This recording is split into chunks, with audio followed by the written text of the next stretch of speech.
In the shadowy halls of Cachtice Castle, nestled in the rolling hills of Slovakia, a legend was born, a tale so eerie, so steeped in mystery, that it has echoed through the centuries, like a whisper from the past.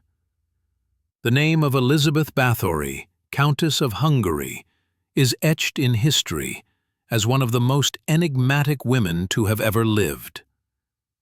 Dubbed the Blood Countess, she is rumored to have been involved in chilling rituals in a desperate quest to retain her youth and beauty. But how much of this tale is rooted in fact, and how much is myth? Elizabeth Bathory was born in 1560 into one of the most influential noble families in Hungary. The Bathorys were no strangers to power, politics, and the complexities of aristocratic life.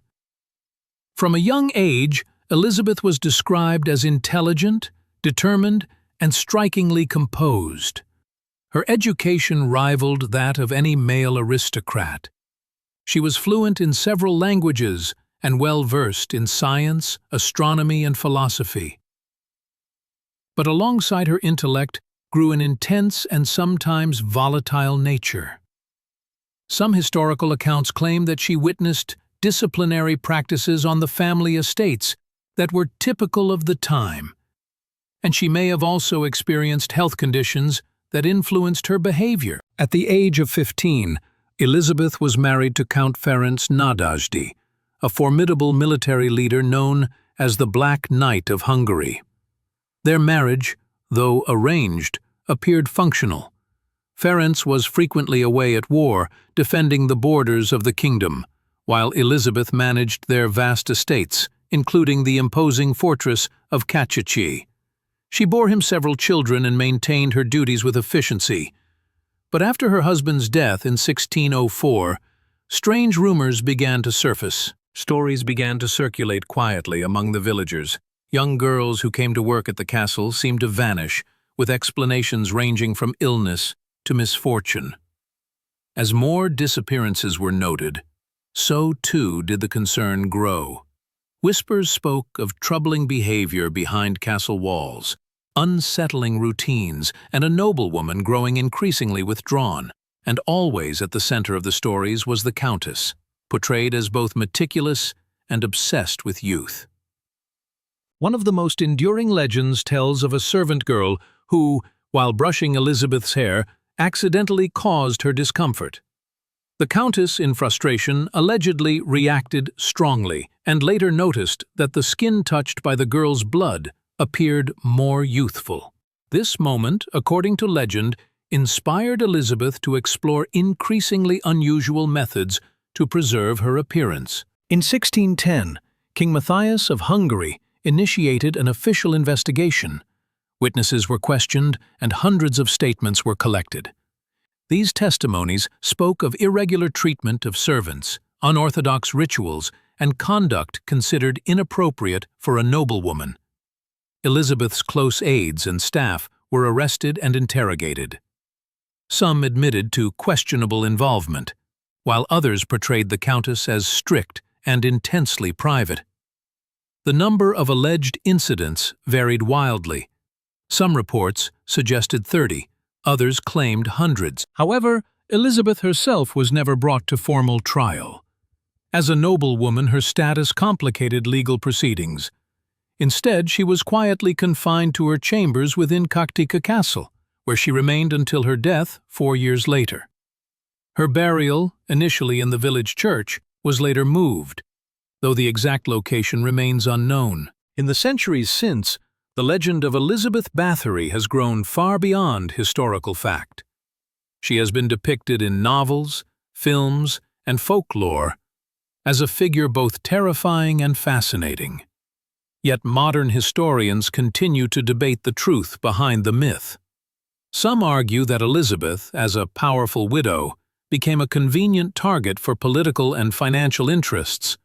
Her lands were valuable, and her independence may have been seen as threatening. The depositions used to condemn her were often based on second-hand accounts or obtained under duress. There is little physical evidence, and many of the more dramatic elements, like bathing in blood, appear in records only decades after her death, likely added for theatrical effect by later storytellers. So, was Elizabeth Bathory a mysterious noblewoman entangled in dark pursuits, or a misunderstood figure caught in the crosshairs of history? The truth may never be fully known, but whether villain or victim, her story remains a powerful example of how legend and history can become forever intertwined. Today, Cachtice Castle stands in ruins, a weathered monument to a story that continues to stir fascination. Tourists climb its worn steps, peer into its forgotten chambers, and try to imagine what truth might have once lived within its cold stone walls. The Countess of Cachtice may be long gone, but her legacy, shrouded in myth and speculation, lives on. A haunting reminder of how stories can transcend time, reshaping the past to reflect our deepest fears and curiosities. As we continue to unravel the story of Elizabeth Bathory, one cannot ignore the backdrop of the times in which she lived. The 16th and 17th centuries in Eastern Europe were periods of significant upheaval. Wars raged on distant frontiers, while superstitions and rigid social hierarchies governed everyday life. The notion of a woman commanding vast lands and managing a household independently was unusual, and not all found her authority easy to accept. The political landscape was equally complex. Hungary, split between Habsburg rule and Ottoman occupation, was in a constant state of instability. Powerful noble families often found themselves caught between loyalty to the crown and the need to protect their local interests. In such an environment, personal rivalries could quickly escalate into accusations and scandal, especially when intertwined with questions of inheritance, debt, and influence. Elizabeth's position made her both formidable and vulnerable. After her husband's passing, she held extensive estates and legal rights, making her one of the most significant landowners in the region. It is well documented that King Matthias himself owed her family a substantial sum of money, a debt that was quietly forgotten after her arrest. Whether this influenced the pursuit of the case against her remains a matter of debate, but it adds a layer of intrigue to the story. George Thurzo, the nobleman assigned to investigate the allegations, was both a family associate and a political figure with his own ambitions. His accounts of the investigation form a large part of the historical record, yet some details seem curiously aligned with the dramatic expectations of the time. Did Thurzo uncover a hidden reality? Or did he craft a compelling narrative to suit his objectives? Historical memory is rarely neutral. Over the centuries, the story of Elizabeth Bathory has been retold countless times, each version shaped by its own cultural lens. In some, she is a tragic figure, a lonely widow crushed by patriarchal authority. In others, she is a monster, a woman driven to excess by vanity and power. And in many retellings, she has been linked to the supernatural, portrayed as a vampiric icon in Gothic horror. The absence of a formal trial leaves a vacuum that has been filled with speculation. Without a clear judicial resolution, the details of Elizabeth's life and alleged crimes remain open to interpretation. But perhaps that is what continues to captivate, the sense that, within the stone walls of Cachtice, something happened. Something that history cannot fully explain. Today, scholars, writers, and filmmakers continue to return to her story. Some aim to uncover the historical truth. Others use her as a canvas for exploring deeper themes: power, fear, injustice, and the ways society punishes those who refuse to conform. In doing so, they ensure that the legend of Elizabeth Bathory, whether grounded in truth or not, will continue to resonate for generations to come. In the end, the story of Elizabeth Bathory is not just a historical curiosity or a horror legend. It is a window into the fears and values of a distant time, a mirror reflecting how societies treat powerful women, how myths are born, and how they evolve. It reminds us that history is not simply a collection of facts, but a tapestry woven with imagination, rumor, and belief. Whether she was a cruel aristocrat or a victim of her era, Elizabeth Bathory remains one of the most compelling figures of European folklore. Her tale is whispered in castle ruins, portrayed on screen, and debated in academic halls. She may never have bathed in blood, but her story continues to stain the pages of history, vivid, mysterious, and unforgettable. Her influence extends far beyond history books. In the world of pop culture, she has become a muse for storytellers, musicians, and artists. From heavy metal albums to anime characters, her image has been reshaped countless times, morphing into whatever archetype the moment demands. The seductive villainess, the tragic beauty, the misunderstood noble. Her presence haunts video games, novels, television series, and even fashion collections.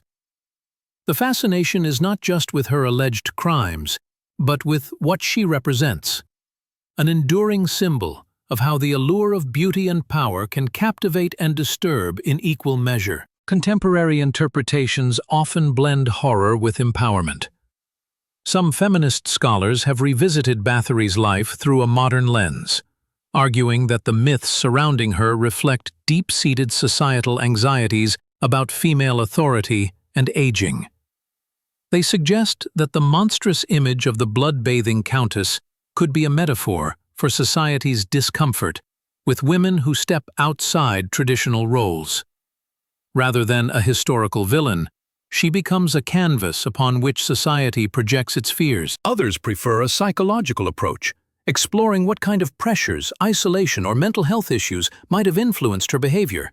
What did it mean to be a woman of such stature in a world that offered few choices? How did grief, loss, and loneliness shape her decisions? These questions open doors to empathy without excusing possible wrongdoing. Meanwhile, historians continue to dig through archives, hunting for the elusive balance between fact and fiction. They re-examine court records, property disputes, and letters, searching for hints of truth. Their work reveals not only more about Bathory, but also about the world she lived in, a world where personal vendettas could lead to public condemnation, and where history often favored the voices of the powerful. Ultimately, Elizabeth Bathory's legend remains a mosaic, made of fear, ambition, scandal, and silence. It is as much about the storytellers as it is about the woman herself. Every generation finds a new angle, a new message, a new caution in her tale.